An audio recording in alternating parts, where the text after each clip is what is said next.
right choices, but at the end of the day, you're in the attack and you have to deploy those troops correct. Because this is now what everything is on. We have the first attack. Get it on the way. P. Castro starting things off for Tribe Gaming.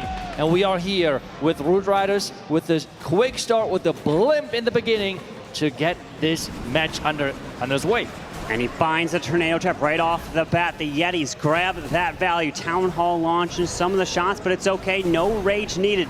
The value was there to set the funnel for the RC, and pulling that Tornado Trap early means the RC will not get affected by any other troops as well. But even sending the funnel to the left allows the Royal Champion to go straight to the core, straight to this Town Hall, and he even has 7 more invisibility spells. The pathing is looking fantastic so far here for P. Castro. And it really seems like that the Tribe players have second-guessed their first attacks because this base, we have already seen it earlier. The question is if this second approach is enough to get the 3-star. The entire core is getting taken care of with the haste by the Royal Champion value. Take a look at that. This core is gone. Look at that value so far. And it was a perfect ability to skip past that Crusher Mortar. Did unfortunately leave that Spirit Fox there, but might be able to pull a little bit of the Clan Castle out by, let's see, yes, pulls a little bit more of the Ice Combs in the Furnace. That could actually really help later in the attack. No clue if planned, I don't think so, but in the end it turned out amazing for P. Castro because this means the Fire Mites are already getting slowed down. We have the Furnace taken care of with the poison. The Ice Golems are taken care of early on. And this means now on this back end where all of those defending heroes are, this is where the Clan Castle cannot help anymore. Yeah, he's continuing this push through the left side. Will have the Warden, the King, and the Queen ability intact here. But the King, he's placed all the way to the bottom side of the space. He's going to work slowly around with regular wall breakers because he can't take super wall breakers, so he busts open this bottom compartment. He has super barbs and the rocket loons. So you can only bring 2 of those super troops in any given attack as the Queen is making her way through. The Warden's Eternal Tome. Actually, no, it looked like it was the Healing Tome to heal things up to the top. There's the King's Earthquake Boot Spiky Ball straight to the bottom, and he does trigger that Giga Bomb. I think the Royal Champion up there just went down, if I saw this correctly, while the King at the bottom side is trying his best to already damage the defending King. The Moja Archtower on the bottom side is staying alive, and that might be a problem as time is ticking. Yeah, it's ticking here. He has, unfortunately, no way to open this compartment. The Root Rider is going to go down, so he's going to have to get stuck on this wall. Sends in a Headhunter delayed. Queen's already burned her ability since the Giant is there. It's getting locked down to Queen is going down, getting right on through this defensive King, but an Ice Golem can't really do much. It's going to stay to the edge. Queen is stuck in the core, and it's looking like a defense for General X and Repotted Gaming to start off the bracket reset. Give them a second try, give them a third try, give them as many tries as they want. Those Repotted bases are keep defending. They cannot get into the first attack. Tribe Gaming getting a high percentage, but not what they were hoping for.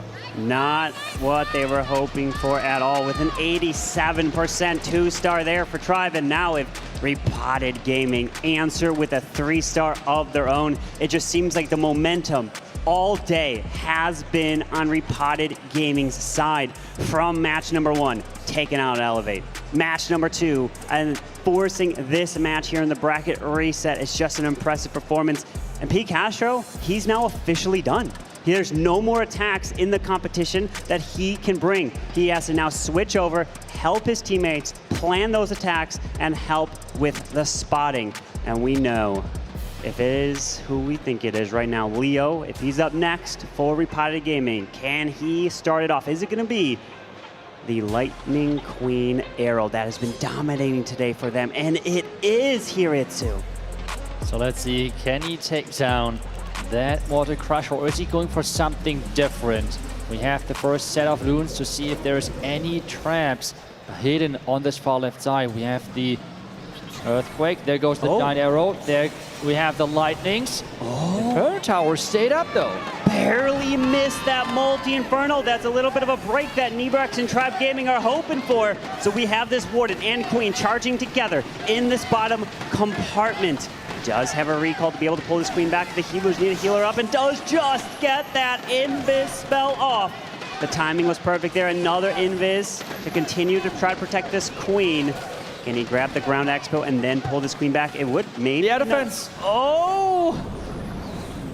Okay, he's playing it safe. The air defense was locked onto one of those healers. Another healer going down, so taking a lot of healer damage or even losing a couple of them early on. He now needs to make sure that the troops are walking in, trying to use the Royal Champion for that. The troop launcher is in there as well as he's pushing now into the Town Hall.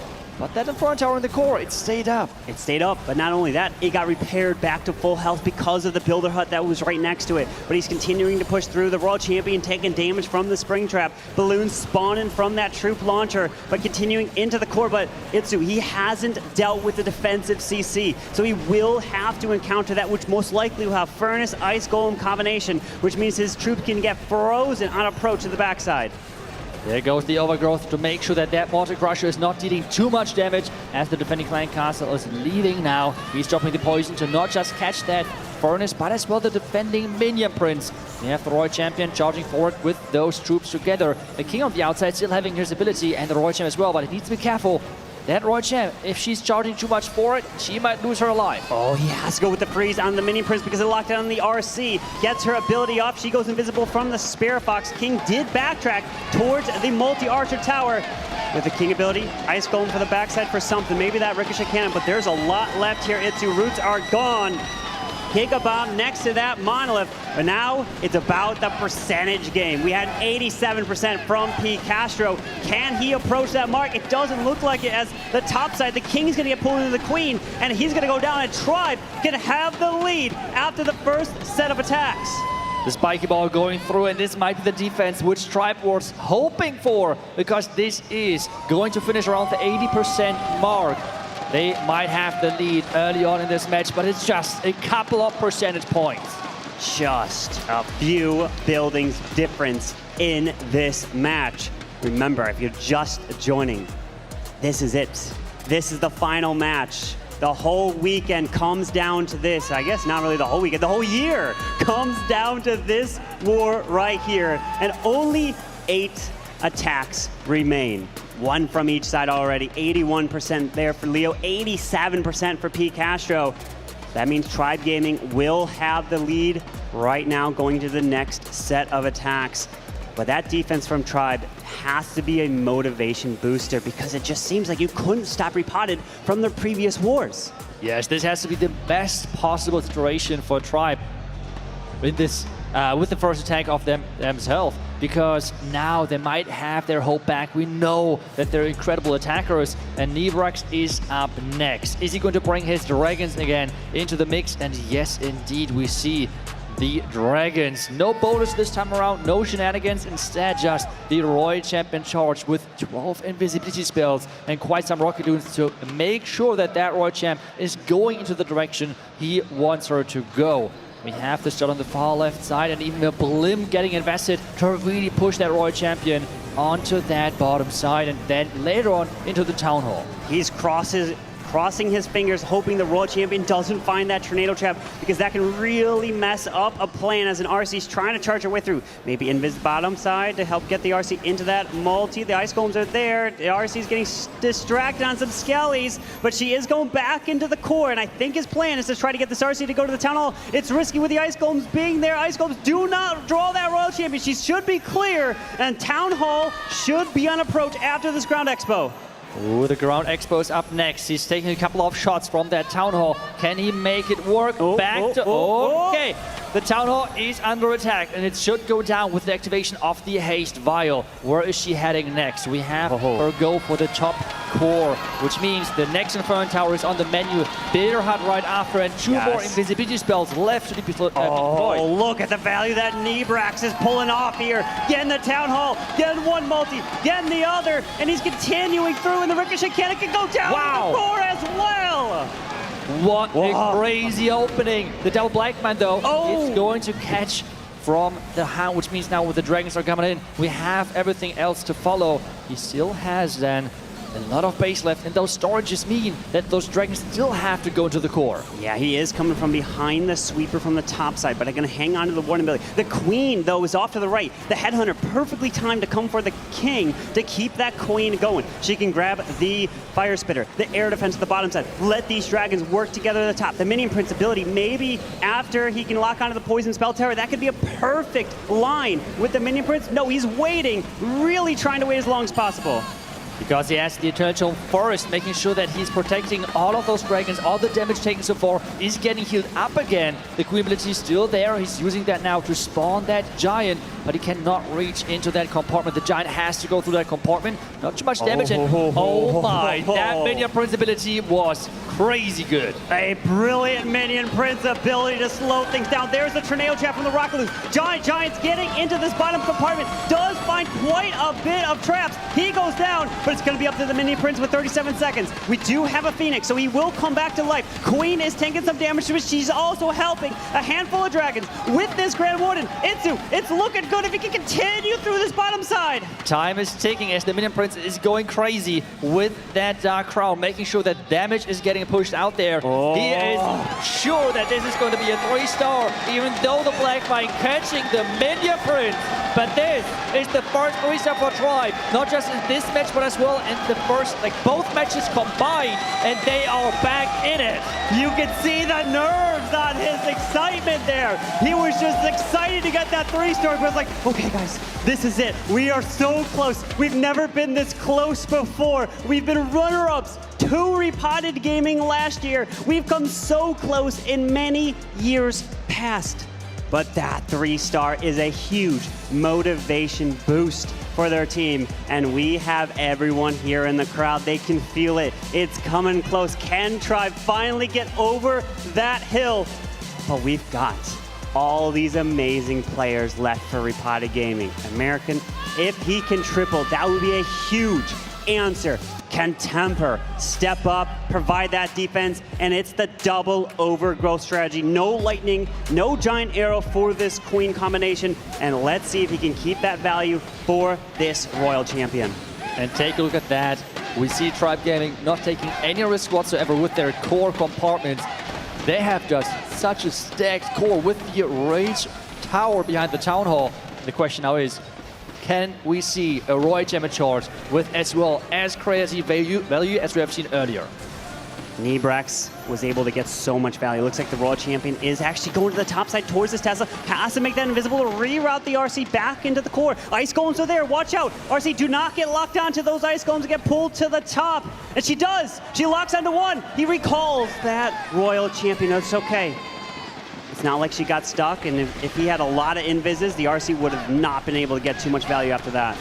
I am scared for this core. This looks really, really annoying to approach for those Root Riders. Let's see if they can stay alive. We have to push begin. He's going to use the overgrowth on the Rage Tower as well, which means the Town Hall is not going to get boosted up and deals so much damage. The Troop Launcher is getting those test loons into the base. Another Rocket Loon in there to really keep those healers alive. He's going to have to push through this Gigabomb. The Town Hall's awaiting. Gigabomb goes off, but the Warden ability has been activated to help protect these roots. Going to really try to heal them up with the healers, but the Monolith is going to be locking on soon. Can he power through with a Rage spell into the core? He's waiting on this overgrowth, maybe with a Crusher Mortar to the backside of this base. He's being very patient. King to the far left takes out the Bomb Tower, but there is finally the overgrowth, taking on the Crusher Mortar, the Ricochet Cannon, and the Multi to the back. But this core, like you mentioned, Itsu, it is nasty. And it's staying up. That Fire Spitter just melted that Royal Champion. Her ability was non-existent whatsoever. And this core is just staying up. And the bad news is the Mortar Crusher is coming back. It's not even down, which means this back end is really hard to overcome. 2 hero abilities to somehow save the day, or at least some percentage points. And that's the benefit of coming from the upper bracket. You have a second life. You are telling Repotted Gaming, prove it. You have to take us down 2 times in a row to defeat us for the World Championship. But look at what he's doing. He's still bringing the percentage up slowly. Every single building matters here. He's racking it up, getting close to a 90%. The King should be able to grab a few more, maybe to the outside. That Ricochet Cannon might be a little annoying. Okay, the Queen queens behind the wall, so he won't get much after that. 89% two-star there. It is just a few above that we saw from P. Castro at the 87 mark. But Tribe, with that 3-star, is a big lead. Granted, we have plenty more attacks to come in with, and of course, Repotted with Einstein, General X, and Philip. Can they push this even further? This, to me, is the big question, because we have seen, and that is what those teams are so good at, as soon as they see, oh, the other team is struggling a little bit, they are really snowballing those attacks in. And we have Tribe, as you said, up next. Is it really Kronos going next? That is it? might Kronos? be bad news. And do we see a fireball again? We have seen crazy attacks from him over this weekend. And I want to hear from him what he's going to show us. This can be the turning point of the war. Last time he did bring a 9 healer attack. Oh, he is bringing a 9 healer attack. This, I talked to him about this strategy, and he says that he's practiced this a lot, and it's all about getting... Okay, he got him. Oh, good. I'm just getting too excited. I was not sure if he really got the fireball in there. Keep going. Okay, I was just saying that he was practicing this. It's all about that Warden. If you lose the Warden, the attack is over. But it's all about multitasking. Warden goes up top. Queen goes to the left. You want to pull that Queen back. And look at these rocket loons. A brilliant invis to snipe the Expo. And the Flame Flinger can now work through the bottom side of the space. And my friends, this attack could possibly be a 1-star because the Town Hall tends to be one of the last things to go down. It is so much risk involved in this one. We have the Flame Flinger, they're working at this bottom side. The strongest siege, if you can set it up, and this looks really, really nice from Kronos. The question is, when is he going to recall that Queen, and how is the follow-up looking like? Because this is just multitasking on another level. The Queen slowing down because he's using that frozen arrow. Oh, that frozen arrow is clutch. Pulls that Queen back with the recall and the healers. And this Warden is slowly pushing through. Watch out. Hopefully there's not rocket loons. He does have double poison, so he can drop one poison right away and another one closer to the Warden just in case to deal with a Furnace and rocket loon combination. Be careful as we have the Queen redeployed to the right side. We have the, actually no, that's the King and the Queen together over there as the King's trying to get into that compartment. The enemy Queen is onto his Queen. Watch out. She doesn't have the lock on. He has to go invisible. Keeps his Queen alive. The multitasking is just going crazy. He has the ward on the top left, King and Queen on the far right. At the bottom side, the Flame Flinger. We cannot even zoom that much out of the attack that we could even see everything because so much going on. And he still has the Royal Champion now jumping in as well from the bottom side to tank and take down this Expo so the Flame Flinger can even continue with the value. This is what I'm talking about. You're leaving the Town Hall for the end. And luckily, the Royal Champion does lock onto the Town Hall. So it's at least going to secure the 2nd star. The Warden is still going. He needs to keep moving to the top side. Look at everything converging together. 2 freezes, 3 rocket loons. Maybe send the rocket loons to the left. Yes, one's going over there to Tesla. The Flame Flinger is actually still there. Hasn't opened yet. Maybe freeze the defensive mini prince where the Queen's coming. Perfect freeze right there. What is this attack? Kronos is showing us how it's done. Wow. The Warden still alive. The Queen saved with the freeze. The Royal Champion coming in as well to get that 3-star. This man is built different. Getting Tribe even further ahead in this final match of this World Championship. I just turned around to watch them in person, and I don't think that everyone at home saw it, but Kronos, when he stood up, he not only stood up to look at the crowd, he went directly and looked at Repotted Gaming. They didn't look back. Kronos is feeling it. He is happy. That's now 2 triples. At this point, Repotted Gaming, no, they have to triple because Tribe is this close from taking this match. I think he had that celebration. There it is. Okay, he had the celebration where he still deployed the last couple of troops. I mean, he is doing literally everything at the same time, not just in the attack, but as well in front of the tablet. And we have the crowd going wild, but this is now the moment where Repotted has to turn things around. They need that 3-star to stay close to Tribe, to somehow turn around this match. Well, if there's anyone that you want to step up for your team, it's this man right here, Einstein. He is able to get 3 stars left and right, and even in his sleep.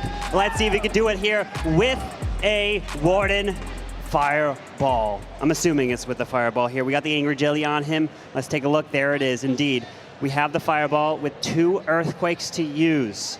He knows this is do or die for Repotted Gaming, the final match of the competition. And the balloon right away, pulling a Seeking Air Mine, pulling a second Seeking Air Mine. This area could essentially be trapped here. The question is, how many more traps are there? Do we see even more? And I mean, okay, this was more likely. Oh, wait a second. This was more like a Root Rider approach where you try to take down the first couple of loons and such to really have those healers hitting those red bombs. But this right now, this Fireball has to hit. It has to get the value. Otherwise, this is a really tough call for Repotted. He's got no poison, which means he's going to have to try to go for what? The Town Hall? And then double Earthquake, the Clan Castle, or maybe around the multi. He is doing a deep Warden charge. Invis, Mortar, Invis up top. Fireball, it goes to the multi. It does hit the Clan Castle. He takes out the Crusher Mortar as well. He gets the value he's looking for to set up the rest of his hit.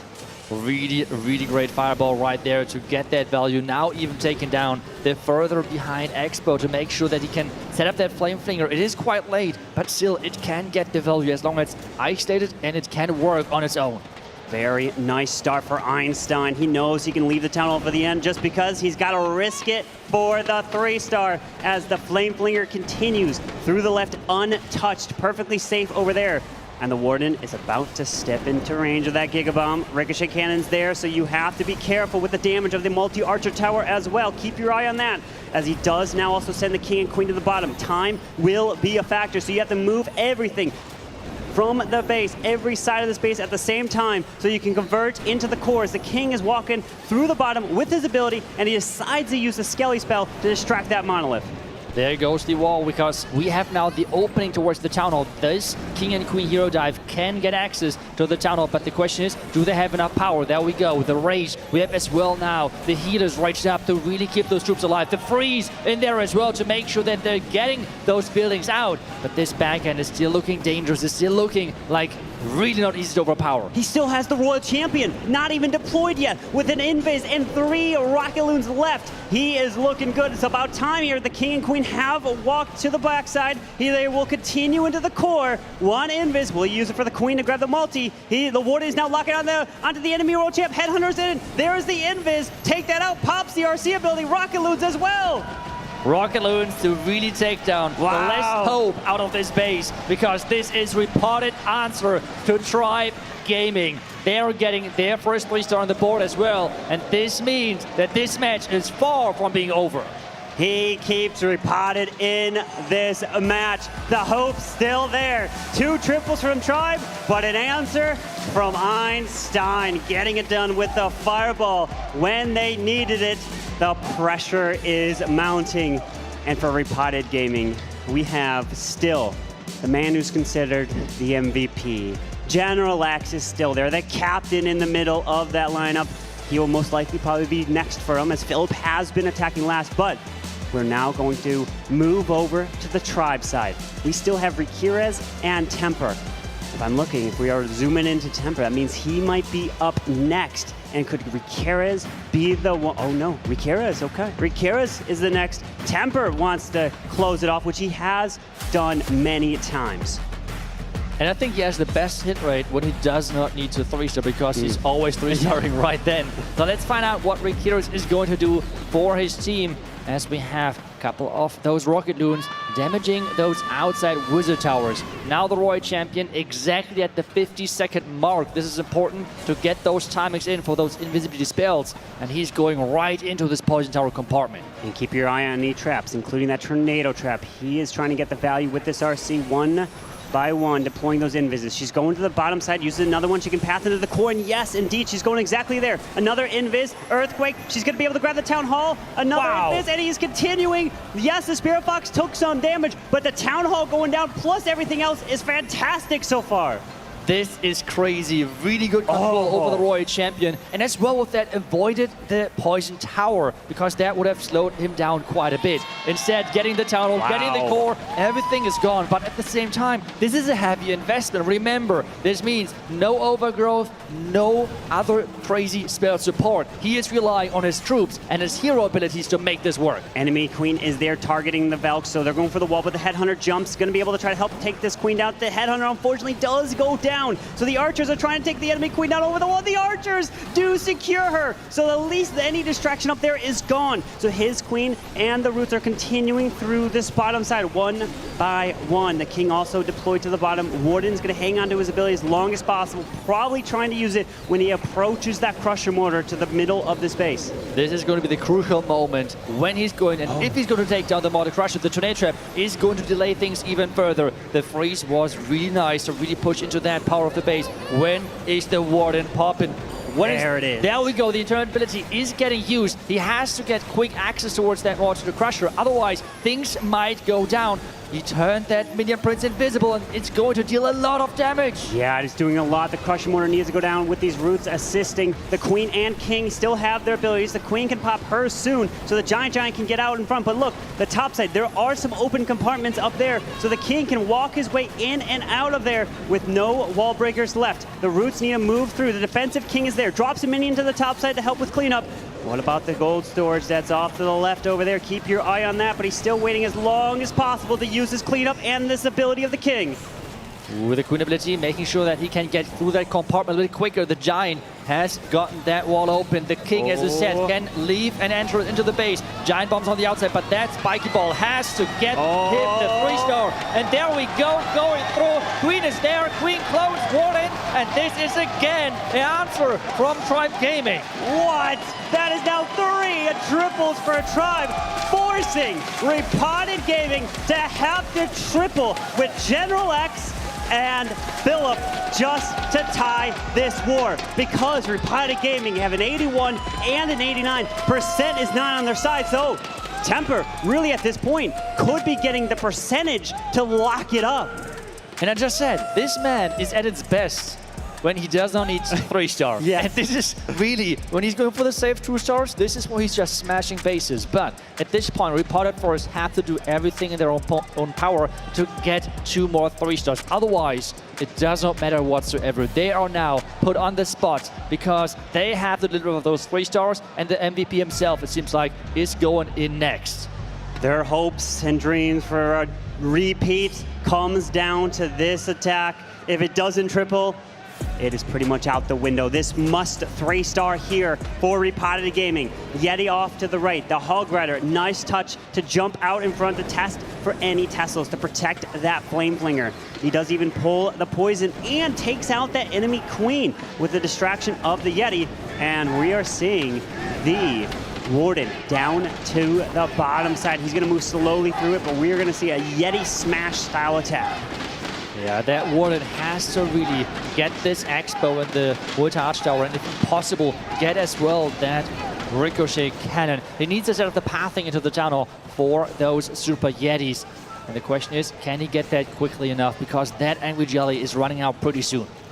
This Warden is reaching over, taking out this Ricochet Cannon. Clan Castle's in the core. No Earthquakes, as we have a jump. 5 freeze spells to use, as he does open up the compartment for the Town Hall. As he set up that funnel, Warden will be pulled now down to the Queen. Ice Golems deployed, Super Yetis are down. He set the funnel, pushing into the Town Hall, then he can jump and even pair in a King Earthquake boot after that, or maybe even before it, so he can jump to the backside of the base.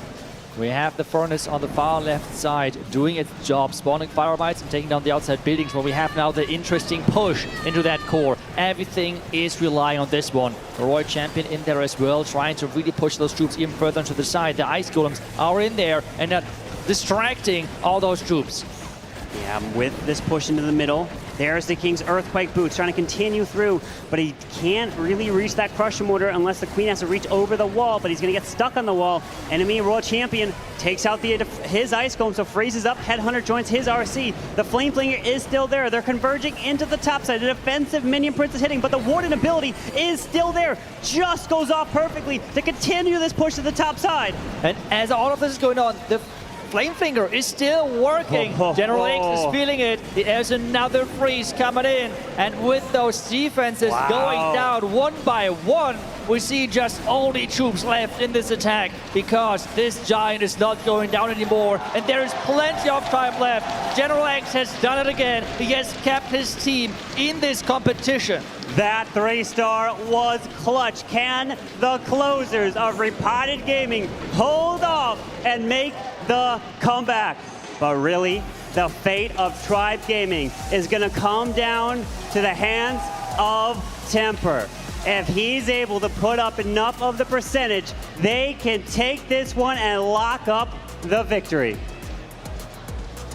Wow, I mean, this is really, really close. Temper has the faith of Tribe Gaming in his own hands. He can now already decide the outcome, or is he going to leave that door open for Philip then to somehow turn around this match? 83% is what it is needed to somehow make this run for Tribe and finally give them the title.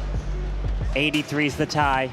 84 is the victory. That's the mark you have to keep in mind here. Assuming Philip would triple. If it's below an 83, Repotted Gaming could win. That's assuming it's a 2-star, of course, right? So let's see what Temper can do. No pressure, my friend, with double overgrowths. An Angry Jelly on the Warden. Is it a fireball? I don't think so. It's probably just a Warden charge and then move into the roots as the Warden is down. A couple red air bombs to start. Do not lose this Warden here, Temper.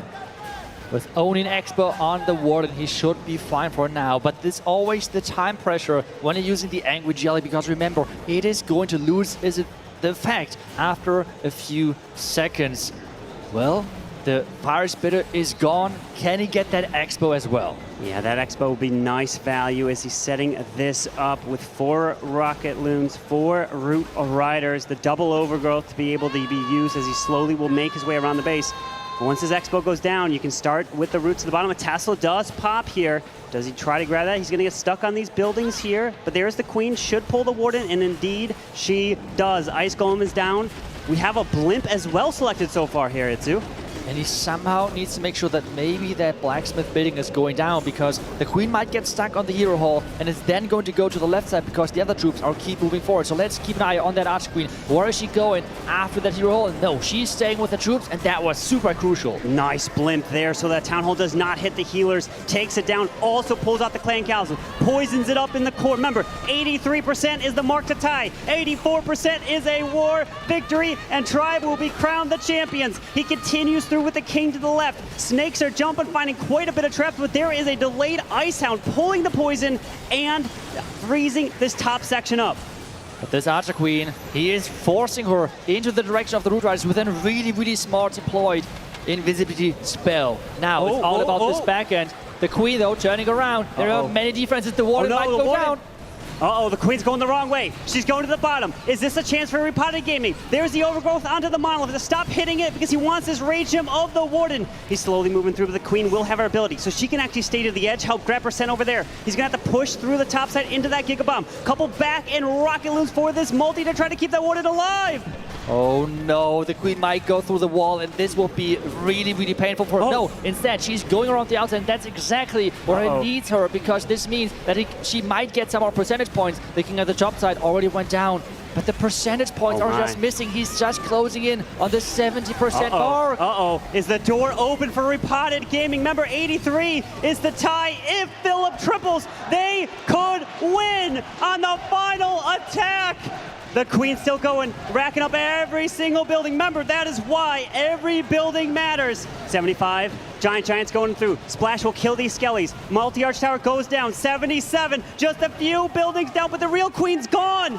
And the Queen clone is gone as well. 77 seconds. Rocket Loons are swarming in. Oh no. 79. He needed 84% to clutch this victory. But in the end, it will be maybe 80%. 80%. It doesn't matter. It has to be a 3 now from Philip. A 3-star to win the World Championships, all on Philip's shoulders. Could be back-to-back champions or Tribe Gaming. If it's a 99% 2-star, Tribe Gaming is crowned the world champions. This is insane. Philip. Having everything on his shoulders. I mean, no pressure whatsoever, right? What? Everything is relying on him. The entire match, the entire year, everything is getting decided by this next attack. The final attack of this year's World Championship. Thousands of hours of work have come down to this moment. So many supporters, everyone is watching in anticipation for this attack.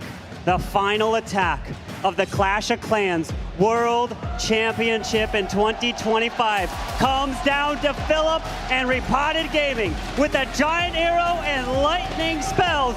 Good luck to Philip. But this base looks for sure interesting with the Rage Tower behind that Town Hall, which is not as common. So how does this work? Let's find out as he's setting up that giant arrow. The lightnings are in. Does he hit the giant arrow? And yes, the core is gone. The question is, can the base still defend? This opening was successful already so many times, but does it work again? How are his hands just not shaking so much? He's focused, he's dialed in here as the Queen and Warden charging to the top side. Notice he does have that recall spell to pull the Queen and the Warden back from the top side. But time, that's the one thing. If it's a 99% 2, Tribe will be the winners. It's gotta be the 3 or nothing. Everything is in now, which means that Queen at the top side trying to somehow take even more value out. Getting recalled now, but the Ricochet Cannon being the first target for the Root Riders. Everything now is sent in from the top side. The healers are in, Test Loons are in as well, and the Minion Prince has to go down quick. Oh, the Minion Prince is locking onto these roots. The Queen can come over, the Headhunter slows him down. But remember from that giant arrow from the very start, the funnel was created. They're pathing their way all the way around, but that Flame Flinger is now gonna get in range of the enemy Queen. Skelly's pop over there, so it opens up with these Yetis now. Oh, this means as well that the Arch Queen is not getting taken care of. Those Yetis, the Skellies were defending. Another Spring Trap popping up. Can this Queen defend herself? We have the Eternal, no wait, the Healing Tome activated, the King Spiky Ball activated earlier, and the Rage Tower staying there. Oh, he's still going. The Rage Spell Tower has not been activated. The King is gone from the bottom. You usually want to keep that King alive to get at the value towards the backside. Royal Champion still has her ability with the Skelly, a freeze, put into. There's only a minute left in the hit. Time is ticking. The Royal ability can be used at any point. There goes the Tornado Trap, rotating everything away from this Fire Spitter, which is now start firing. We have the Royal Champ going for the Town Hall. There's as well the Giga Bomb waiting as well. He's moving. The Town Hall's going down, but there's a lot on the backside. Is there enough time? The Giga Bomb's going to be a problem. The RC ability goes off. Do Repotted have enough? Tribe staying calm. They know it's not over. 36 seconds left. The Queen is gone. It's just the Royal Champion into. A Royal Champion in a dream, and the Fire Spitter is the dream for Tribe Gaming for the first World Championship, because this is not going to work, and Philip is not going to get this 3-star. With the Royal Champion going down, this means Tribe Gaming is your World Champion. Congratulations, Tribe Gaming has done it! Your 2025 Clash of Clans World Champions! They've turned their second place finishes finally into a first place finish. They took down the team that defeated them last year in the grand final.